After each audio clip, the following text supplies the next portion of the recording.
நீங்கள் என்னுடைய மகனுக்கு எதிர்காலத்தில் நீங்கள் ஒரு முதுகெலும்பாக நிற்கணும்.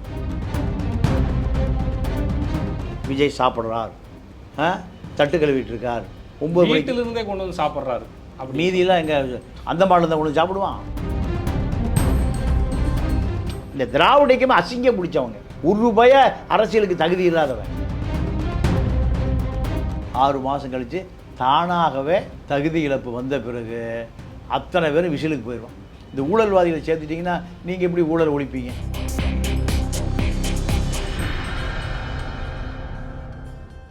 அறம் தமிழர்களுக்கு வணக்கம். தமிழக நடப்பு அரசியல் பற்றி பேச நம்முடைய இருந்திருக்கிறார் மூத்த பத்திரிகையாளர் தமிழ பாண்டியன் அவர்கள். சார் வணக்கம். வணக்கம். நம்ம சேனலுக்கே நீங்கள் ஒரு நேர்காணல் கொடுத்துருந்தீங்க. அதிமுக திமுக கூட்டணி உண்மைதான் அப்படின்னு அப்பயே உடச்சி பேசியிருந்தீங்க. இன்னைக்கு வந்து திரும்ப அவர்கள் ஒரு நேர்காணல் கொடுக்குறாரு, ஆமாம் நடந்தது உண்மைதான் அப்படிங்கிறாரு. இப்போ கிசுங்கிறாரு. மாற்றி மாற்றி அவர் பேசுறதுக்கான காரணம் என்ன காரணம்னா, சரியான கேள்வி. நீங்கள் ஸ்டாலின் தேர்தலுக்கு முன்பு என்ன அவர்கிட்ட ஒரு சத்தியம் வாங்கியிருக்கார். இந்த தேர்தலை ஜெயிக்கிறோம் தோக்குறோம் அதெல்லாம் பிரச்சனை இல்லை, 8 தொகுதிக்கு 250 கோடி கொடுத்துட்டேன், அதெல்லாம் இருக்கட்டும். நீங்கள் என்னுடைய மகனுக்கு எதிர்காலத்தில் நீங்கள் ஒரு முதுகெலும்பாக நிற்கணும். யாரை? உதயநிதி ஸ்டாலினை. உதயநிதி பால்டால் குடிச்சிட்டு 174 சோமா செட்டில் நயன்தாரா கூட நடிச்சிட்டு இருக்கார். நான் தப்பாலாம் சொல்ல. என்ன பண்ணுறாரு? நடிக்கிறார். அப்போ விக்னேஷ் என்ன பண்ணுறாரு? அவர் மிச்சர் சாப்பிட்டுட்டு இருக்கார். மிச்சர் பார்ட்டி இவர் சாப்பிட வேண்டிய மிச்சர் அவர் சாப்பிட்டுட்டு இருக்கார். இதெல்லாம் கடந்த காலத்தில் நடந்தது. அப்போ அப்பாவுக்கு தெரியும் நம்ம பிள்ளையை பற்றி. புள்ள தேருமா தேராதான்னு, மிச்சர் சாப்பிடுமா இல்லை பக்கடா சாப்பிடுமான்னு பிள்ளைக்கு தெரியும். அதை சொல்கிறீங்க. சட்டமன்றத்தில் அவர் முதல் நாளே விஜய் வச்சு செஞ்சுட்டாருனாலாம் விமர்சனங்கள் இல்லை. அது இப்போ என்ன நடக்குதுன்னா, தேர்தல் முடிந்த பிறகு 2 ஐடி விங்கு தான், பவர்ஃபுல் ஐடி விங். அவ்வளவு பத்திரிக்கையாளரும் அங்கே தான் சம்பளம் வாங்கிட்டு இருந்தான். ஹிண்ட்ராம் ஜென்ட்ராம் உட்பட அத்தனை பயலோலம். மீடியாங்கிறதெல்லாம் புரோக்கர் பயலோல் ஆகிட்டானுவ. அப்போ திமுகன்னு ஒரு பில்டப் கொடுத்தாங்க.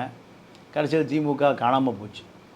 காணாமல் போன பிறகு இப்போ கலைச்சிருவான்னு பார்த்தாங்க. இல்லை, இப்போ அதே வேகத்தில் பெண் நிறுவனமும் இருக்குது, வாய்ஸ் ஆஃப் காமன் பழைய பில்டப்.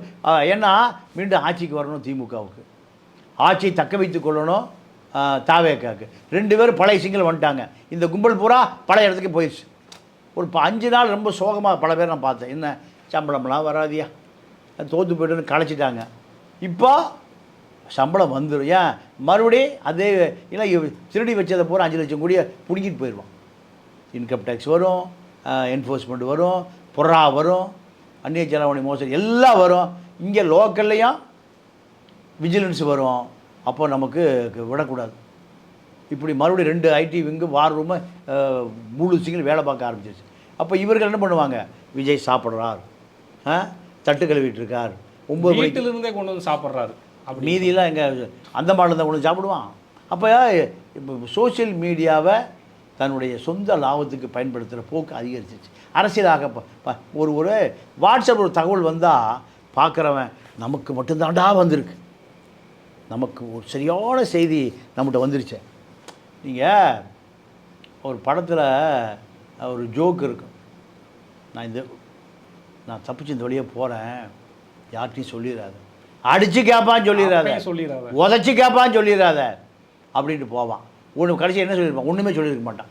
ஏன்னா ஒன்றுமே சொல்லாமல் அடித்து கேட்பான். அவன் வந்து பிடிச்சி கேட்பான், எனக்கு உண்மையாக ஒன்றும் சொல்லலையா. இந்த கதை தான் விஜய் கதையும் அதுதான், உதயநிதி கதையும் இதுதான். 2 பேரும் சினிமா ஆர்வம் உள்ள இளைஞர்கள். 50 வயசு தான் 2 பேருக்கு. 2 பேருக்கு அரசியலே வேண்டாம். கருணாநிதி குடும்பத்தினுடைய வாரிசு என்ற காரணத்தினால அவர் முதலமைச்சர், துணை முதலமைச்சர், எதிர்க்கட்சி தலைவர், வேறு எந்த தகுதியும் இல்லை. இவரை விட பல மடங்கு எம்ஜிஆர் காலத்தில் இருந்து துரைமுருகன் எதிர்க்கட்சி தலைவர் ஆக முடியுமா? நேரு பேப்பர் வாங்கி வச்சுட்டு இருக்கார் பார்த்தீங்களா? இது இந்த பக்கம். அந்த பக்கம் அவரே எதிர்பார்க்காம 2 தொகுதியில் நின்னார். 10 சேருமா, 15% சேருமா, இப்போ அட்டிச்சா சுனாமி எங்கே போய் ஆடி காத்து அம்மியில் பறந்தது. விஜயே ஜெயிப்பாரனால பேசினா இல்லை, அவருக்கே ஜெயிப்போம்னா நம்பிக்கை இல்லை. அதனால் 2 தொகுதியில் இருந்தார். அப்போ இப்போ என்ன ஆச்சுன்னா, திரும்ப எப்படியாவது உதயநிதியை காப்பாற்று எதிர்காலம் முழுக்க. ஏன்னா ஒரு தலித் ஃபோர்ஸ் வேணும். இப்போ விஜய் முதலமைச்சர் ஆக்குனது யார்? அந்த தலித் ஃபோர்ஸ் தான். இது நீங்கள் எப்படியாவது என் மகனை காப்பாற்றி வாழ்நாள் முழுக்க காப்பாற்றணும். கருணாநிதி சாகருக்கு முந்தி இதே போல ஒரு வளையத்தை உருவாக்கினார். எம்ஜிஆர் இறந்த பிறகு கருணாநிதி என்ன பண்ணுறாரு, சைதையாரை கூப்பிடுறாரு. அந்த நேரத்தில் இருந்த பல அதிமுக எம்ஜிஆருடைய தளபதிகளை பூரா கூப்பிடுறாரு. என் மகனுக்கு பின்னாடி இருங்கய்யா, நீங்கள் காப்பாற்றுங்கய்யா. யார்? கருணாநிதி. அப்படி வந்து சேர்ந்த ஆட்கள் தான் இன்றைக்கி ஏவா வேலு, செந்தில் பாலாஜி, KKSR, ரகுபதி எல்லாம் கருணாநிதியால் சேர்க்கப்பட்டு ஒரு கவசம் அமைக்கப்பட்டது. யாரை காப்பாற்றுறதுக்கு? ஸ்டாலினை காப்பாற்றுறதுக்கு. இப்போ உதயநிதி மீது என்னென்ன புகார் இருக்கோ, மிச்சர் புகார், நயன்தாரா புகார், இந்த புகார் பூரா அவர் மீது இருந்தது. பாபு பாத்திமாலிருந்து பல குறிஞ்சிப்பூ நடிகை எல்லா கதையும் அங்கேயும் இருந்தது. இந்த திராவிடக்குமே அசிங்கம் பிடிச்சவங்க, ரூபாய அரசியலுக்கு தகுதி இல்லாதவன் எல்லாம் நீங்கள் எப்படியாவது அதிகாரத்துக்கு வந்து விட வேண்டும். அதிகாரத்துக்கு வந்தால் பல ஆயிரம் கோடியை ஏமாற்ற வேண்டும். இதுதான் இவர்களுக்கு கொள்கையை தவிர வேறு எந்த கொள்கையும் இந்த திராவிட இயக்கத்தில் இல்லை. அப்போது எப்படியாவது காப்பாற்றுங்க சார். திருமாட்ட அவர் சத்தியம் வாங்கிட்டார். இப்போ திருமா உதயநிதியை காப்பாற்றுவதா இல்லை தாவேக்கா பக்கம் போவதா? இப்படி ஒரு சூழல் அவருக்கு. தாவேக்கா எதிர்காலத்தில் தாக்கு பிடிக்குமா, நமக்கு உரிய மரியாதை கிடைக்குமான்னு. இப்போ வன்னியரசு எப்படியா மந்திரி ஆகணும்னு துடிக்கிறார், ரவிக்குமாரும் துடிக்கிறார். 2 பேரும் நேற்று வரை திமுகட்ட அத்தனை லாபங்களையும் பெற்றுக்கொண்டவர்கள். இப்போ அப்படியே தூக்கி போட்டு எங்கே போயிட்டாங்க? பனையூருக்கு பாதை மாற்றி விட்டார்கள். இப்போ பனையூரில் அமைச்சர் வேணும்னு. இப்போ அண்ணன் திரும்ப என்ன நினைக்கிறாரு, நம்ம அப்படியே விட்டுட்டு விலகி போயிடலாமா? விலகி போனால் நாளைக்கு நம்ம ஸ்டாலினுக்கு கொடுத்த வாக்குறுதி பொய்யா போயிருமே.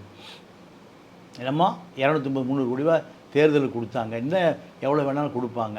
இது விட்டுட்டு போகலாமா? இல்லை இப்போ இவங்க 2 பேரும் யார்? திமுகவை ஆதரித்த வன்னியரசு,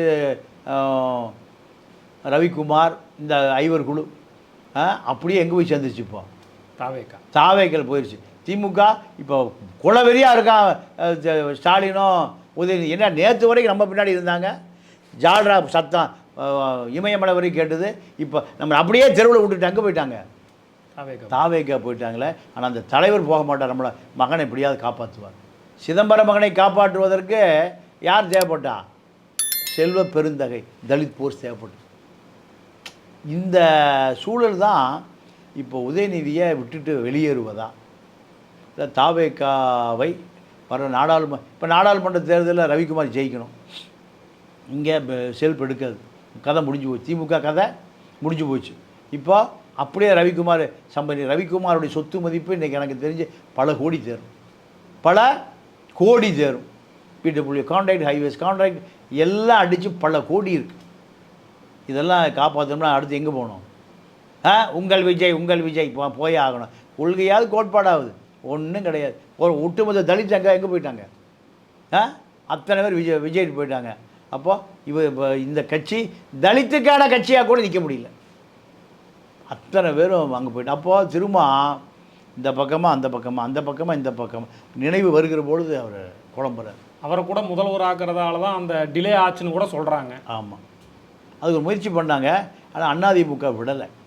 ஏன்னா அதிமுக அவங்க முதல்வர் ஆகணும் என்பதற்காக தான் அவ்வளவு திமுகவோடு சேருவதற்கு தயாராக இருந்தாங்க. அமித்ஷா ஆள் அனுப்புனார், ரஜினி போனார், ஸ்டாலின் பேசினார், இவ்வளோ ப்ராசஸ் நடந்தது. அதனால் இவரை முதலமைச்சர் ஆக்கிறதுக்கு எந்த காலத்துலேயும் அதிமுக அனுமதிக்கவில்லை. ஸ்டாலினுக்கும் தெரியும் இது கண்டிப்பாக நடக்காதுன்னு தெரியும். அதனால் நடக்காத ஒன்றை கற்பனை பண்ணிவிட்டு 5 நாள் அலைஞ்சார் அண்ணன் திருமா. அப்போது பன்னீரசு அவர்கள் கூட ஏன் முதல்வராக கூடாதுன்னா கூட பேட்டி கொடுத்துருந்தார் அந்த இடைப்பட்ட கேப்பில். அதாவது எல்லாருக்கும் ஆசை தாங்க, எனக்கும் ஆசை தான். ஒரு தலித் தலைவன் இந்த நாட்டுக்கு முதலமைச்சராக வரமாட்டார், எனக்கு ஆசை தான். ஆனால் எவ்வளோ பெரிய பவர் சென்டர் இருக்குது, ஒவ்வொரு சாதிக்கும் ஒரு பவர் சென்டர் இருக்குது. அதை மீறி இவர் ஆக முடியுமான வாய்ப்பே இல்லை.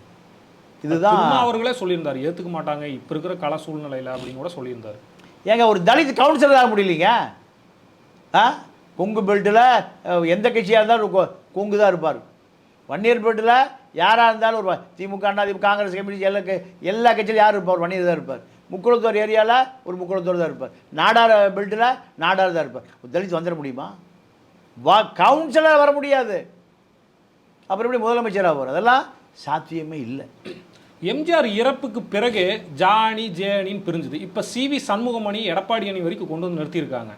கட்சி தாவல் பாயுமா? சிவி சண்முகம் பல கேள்வி எழுது. எதை நோக்கி செல்லுது அதிமுக? இல்லைங்க, அதிமுகவை தாங்க இருக்குது. இவர்களுக்கு பதவி வேணும். ஏன்னா எல்லாம் குவாரி அதிபர்கள். இப்போ அரசே 900 கோடி ரூபா இவங்க மேலே அபராதம் விதிச்சிருக்கு. யார் மேலே? வேலுமணி, விஜயபாஸ்கர், சிவி சண்முகம். திருவண்ணாமலை மாவட்டம், திண்டிவனம், விழுப்புரம், கள்ளக்குறிச்சி இருக்கிற குவாரி பூரா யாருது? சிவி சண்முகத்துது. அவர் தான் மைனிங் மினிஸ்டராக இருக்கும்போது அவரே எல்லாத்தையும் எடுத்துக்கிட்டார். அதே போல் கோயம்புத்தூர் மலையை சுற்றி எல்லா மலையும் வேலுமணிக்கு சொந்தம். புதுக்கோட்டையில் இருக்கிற எல்லா குவாரியும் விஜயபாஸ்கர் சொந்தம். 4 அடி எடுக்க 40 அடி தோண்டிடுவோம். நீங்கள் பார்த்தீங்கன்னா இப்போ பூமி பொத்துட்டே போயிடுவான் கீழே. அப்போ இதெல்லாம் காப்பாற்றுறதுக்கு மந்திரி பதவி வேணும். இல்லைன்னா ஃபைன் கட்டணும், ஜெயிலுக்கு போயிடணும், பல பிரச்சனை இருக்குது. அப்போ ரெட்டையில் இருந்தான்னா போனால் என்ன, நம்ம மந்திரி ஆகணும். எந்த பக்கம் மந்திரி கிடைக்கும்? விஜய் கொடுப்பாரா, இல்லை திமுக கொடுக்குமா, பாஜக கொடுக்கும்? எங்கே கிடைக்கும்? நீங்கள் சிவி சண்முகம் எம்பி பதவியை ரிசைன் பண்ணிவிட்டு நேராக பாண்டிச்சேரி வந்து உட்காந்துருக்கார். பார்த்தீங்களா?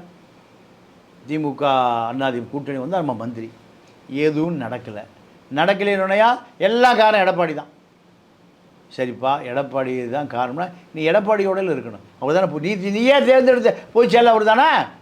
வேலுமணி தேர்ந்தெடுத்த பொதுச் செயலாளர் எடப்பாடி தானே. தேர்தலுக்கு முன்னால் ஒற்றுமையாக தான். தேர்தல் முடிஞ்ச பிறகு பதவி ஆசை, பண ஆசை, குவாரி ஆசை, இதுதான். இப்போது இவர்களுக்கு அத்தனை பேருக்கும் 6 மாதம்தான் இவர்களுக்கான கிரேஸ் பீரியட். சபாநாயகர் இவர்களை தகுதி நீக்கம் செய்ய மாட்டார். 2 வகையான சட்டத்தை மீறியிருக்காங்க இவங்க. ஃபார்ம் 17 இரட்டை இலை விசுவாசமான ஆட்களுக்கு பொதுச் செயலாளராக ஃபார்ம் 17 கொடுத்து இரட்டை இலையில் ஜெயித்தாங்க. அப்போ கட்சி விதிகளின்படி ரெட்டைலை பொதுச்செயலாளர் எதை சொல்லுகிறாரோ அதுதான் செய்யணும். அதிகாரம் அவர் கையில் தான் இருக்கு. அப்போ அவர் அதை மீறிட்டாங்க. ஒன்று, கட்சி சட்டமன்ற குழு கூடி தேர்தல் ஆணையத்தால் அங்கீகரிக்கப்பட்ட இந்த சட்டமன்ற குழு கூடி கொறடாவாக ஒருத்தரை தேர்ந்தெடுக்கிறாங்க. கொறடாவுக்கு தான் கட்டுப்படணும். அதுதான் சட்ட விதி. அப்போ கொறடாவுக்கும் கட்டுப்படலை, பொதுச் செயலாளருக்கும் கட்டுப்படலை. 2 வகையான இந்திய அரசியலமைப்பு சட்டம் தேர்ந்தெடுக்கப்பட்ட தேர்தல் ஆணையத்தில் அங்கீகரிக்கப்பட்ட அதிமுகவை 2 வகையான சட்டங்களை மீறி இவர்கள் கண்டிப்பாக தகுதி இழப்பு செய்யப்படும். ஆளுநர் இவர் சபாநாயகர் செய்ய மாட்டார். அப்போ அவருக்கு சாதகமாக அப்போ உச்சநீதிமன்றம் என்ன உத்தரவு போடும்னா அசம்பிளி செக்ரட்டரிக்கு, சட்டசபை செயலாளருக்கு உத்தரவு போடும். உத்தரவு எடுத்துக்கொண்டு சபாநாயகர் காமிப்பார். அப்போ சபாநாயகர் 6 மாதம் இன்னொரு 6 மாதம் விட்டுருவார். 6 மாதம் கழித்து தானாகவே தகுதி இழப்பு வந்த பிறகு அத்தனை பேரும் விசிலுக்கு போயிடுவோம். விசிலில் இடைத்தேர்தல் வரும். இடைத்தேர்தல் வந்தால் அத்தனை பேர் விஜயுடைய ரசிகர் மன்றமாக மாறிடுவான். இதுதான் எதிர்காலத்தில் நடக்க போகிற கூத்து. இன்னொரு முக்கியமான விஷயம் எழுது வேலுமணி அவங்க டீமில் வந்து டிடிவியும் சசிகலாவையும் உள்ளே கொண்டு வரணும் அப்படின்னு ஒரு கோஷம் எழுது. இதுக்கு பின்னால் என்ன அரசியல் இருக்குன்னு? நீங்கள் யாரை வேணால் வச்சுக்கோங்க. அதிமுகவில் வாய்ப்பு இல்லை. அதிமுகவில் இப்போ வேலுமணி விஜயபாஸ்கருக்கு கட்சி பதவியோ எல்லாம் நீக்கிட்டார், கட்சி விட்டு நீக்கிட்டார், பொறுப்பு இல்லை. பொறுப்பே இல்லாதவர்கள் எப்படி சசிகலாவுக்கு தினகரனுக்கு பொறுப்பு கொடுக்க முடியும்? இவர்களே அதிமுக எதிராக போயிட்டான். அதிமுகவிலிருந்து விலக்கப்பட்டார். அதிமுகவை தகுதி நீக்கம் செய்யுது. இவர்கள் போகிற வழியில் சசிகலாவை சேர்த்துக்க, டிடிவி சேர்த்துக்க, இதெல்லாம் நடைமுறைக்கு ஒத்து வராது. இவர்கள் 1 வருஷம் அதிமுக பேரை சொல்லிகிட்டு இருக்கலாம். அதற்கு பிறகு விசில் சின்னத்தில் நின்று சட்டமன்ற உறுப்பினராக இணைந்து கொள்வதை தவிர வேறு வழி இல்லை. தாவேக்காக்கு இவ்வளோ பெரிய ஆதரவு எஸ்பி வேலுமணி டீம் கொடுத்து கூட இன்னும் அங்கிருந்து ஒரு சிக்னல் வரல, அவங்க அமைச்சரவையில இவங்க இடம் பெறுவாருன்னு பல கேள்வி இருக்கு. விஜய் என்ன செய்வார்னு நினைக்கிறீங்க? இல்லை, அதாவது இந்த ஊழல் வழக்கில் உள்ளவர்களை சேர்த்துக்கொள்ளக்கூடாது. நீங்கள் ரிசைன் பண்ணிட்டு இல்லைங்க, பை எலெக்ஷன் ஜெயிச்சு விசிஎல்எஸ் ஜெயிச்சு மந்திரி மீண்டும் வாங்க. இப்போ அதை தான் சொல்கிறேன். ஏன்னா அவருக்கு இப்போ கடும் நெருக்கடி வருது. இந்த ஊழல்வாதிகளை சேர்த்துட்டிங்கன்னா நீங்கள் எப்படி ஊழல் ஒழிப்பீங்க? ஊழலை கைதேர்ந்தவர்கள் இந்த 3 பேர் அணியும் கைதேர்ந்தவர்கள். இப்போ இதுக்கு நடுவில் லீமா ரோஸு கட்சியில் சேர்றதுக்கு 500 கோடி ரூபா பார்ட்டி ஃபண்டு ஒயிட்டாக கொடுத்துருக்கு. இப்போ அந்த மாதிரி என்ன சொல்லுது, ஏப்பா எம்எல்ஏ பதவிக்கு நான் 500 கோடி கொடுத்தேன், நாம் அதிமுக ஜெயிக்கும் மந்திரி ஆயிலான்னு கொடுத்தேன். இப்போ பார்த்தா இப்போ மந்திரிகளே இப்போ எந்திரியாக இருக்குது. அதனால் பணத்தை திருப்பி கொடுங்க. நீங்கள் ரிசைன் பண்ணுறேன் எதை எம்எல்ஏ பதவியா ரிசைன் லால்குடியில் ரிசைன் பண்ணுறப்பா, எனக்கு கொடுத்த பணத்தை கொடுங்க. இப்போ எடப்பாடிட்டு அந்தம்மா கேட்டுட்ருக்கு. கொடுக்கலைன்னா ப்ரெஸ்ஸை பார்த்து சொல்லிடுவேன். இப்போ எடப்பாடிக்கு ஒரு நெருக்கடி. இந்த வேலுமணி, விஜயபாஸ்கர், சிவி சண்முகத்தை அந்த அம்மாவும் இப்போ என்ன ஆகி போச்சுன்னா உறவு முறிஞ்சு போச்சு. ஏன்னா வேலுமணி தான் கூப்பிட்டு வந்தார். வேலுமணிக்கு சீட்டு இல்லை, அவர் எப்படி லீமா ரோஸுக்கு மந்திரி ஆக்குவார்? அதனால் அதற்கும் வாய்ப்பில்லை. இதுதான் இன்றைய அதிமுகவுடைய நிலை. சார், தமிழக அரசியல் குறித்து பல்வேறு கருத்துக்களை நேயர்களுக்கு பகிர்ந்தீங்க. உங்கள் கருத்து பகிர்ந்தமைக்கு மிக்க நன்றி சார். நன்றி, வணக்கம். நேயர்களே, தொடர்ந்து இணைந்திருங்கள் அறம் தமிழுடன். நன்றி.